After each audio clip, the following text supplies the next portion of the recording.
नमस्कार. दैनिक लोकतंत्रमध्ये आपलं स्वागत आहे. आता आपण कोल्हापुरातील शिवाजी चौक इथे उभे आहोत.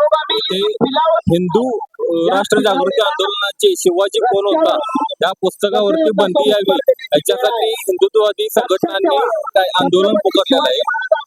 त्याच्यातून विविध संघटना आपल्यासोबत जोडले गेले आहेत. हिंदू राष्ट्र आंदोलनाचे आयोजक रामभाऊ मेहते सर. नमस्कार सर. नमस्कार. नक्की या आंदोलनाची दिशा काय? पण जे पुस्तक आहे शिवाजी कोण होता त्या पुस्तकावर बंदी घालावी त्या मागणीसाठी सर्व हिंदुत्ववादी संघटना संप्रदाय यांच्या वतीनं हिंदू राष्ट्र जागृती आंदोलन या ठिकाणी आपण घेतो. आता जर विक्री बघितली या पुस्तकाची तर मोठ्या प्रमाणात विक्री होत आहे किंवा मोफत विक्री जाते. तर या पुस्तकात मोफत विक्रीचे फंडे कुठले त्यांना कसं आहे हे जे विचार आहेत हे इथले विचार नाहीत.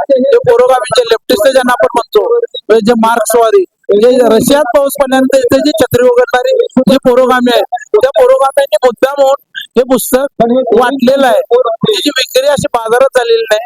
त्यांनी स्वतः एखाद्या स्पॉन्सरनं स्वतः 1000 पुस्तकं घ्यायची आणि ते मोफत वाटायची आणि त्यामुळे तो भाऊ केलेला आहे. त्यांनी त्याची विक्री जास्त दिसते.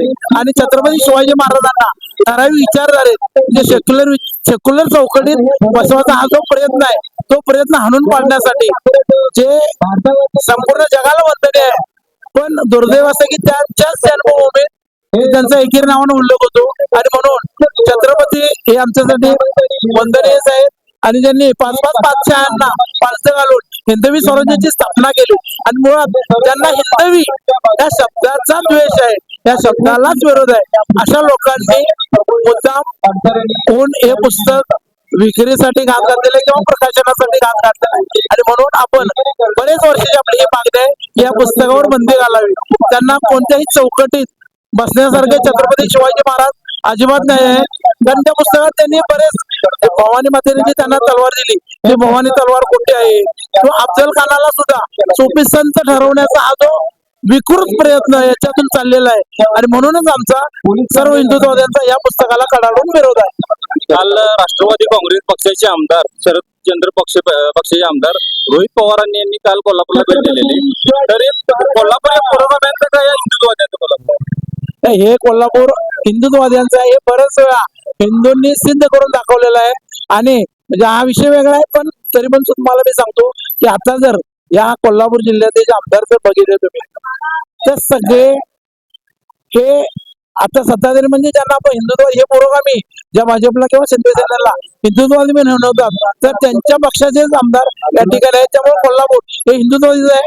कारण 3.5 शक्तीपीठापैकी एक असणाऱ्या महालक्ष्मीचे या ठिकाणी निवास आहे म्हणून हे कोल्हापूर हिंदुत्ववादी आहे. हे पुरोगामी कधीच नव्हतं. पण हे पुरोगामींची वळवळ थांबवायसाठीच आपण या पुस्तकावर बंदी घाला अशी मागणी शासनाकडे करतोय.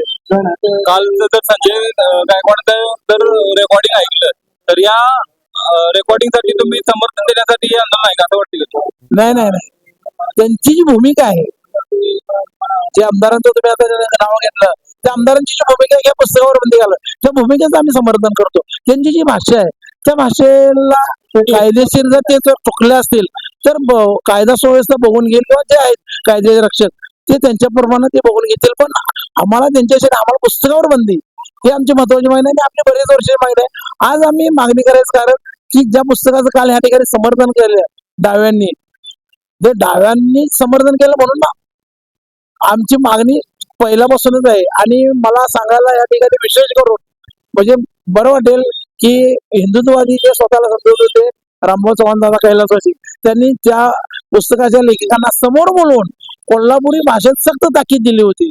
हे लिहितोयस हे चुकीचं करतोय हे पुस्तक तू प्रकाशित करून वाटतोय हे तू चुकीचं करतोयस आणि असं करू नको असं रामभाऊ दादांनी समोर कोल्हापूर भाषेत ताकीद दिली होती. आणि तेव्हापासूनची आमची ही मागणी आहे या पुस्तकावर बंदी आहे. जय श्रीराम.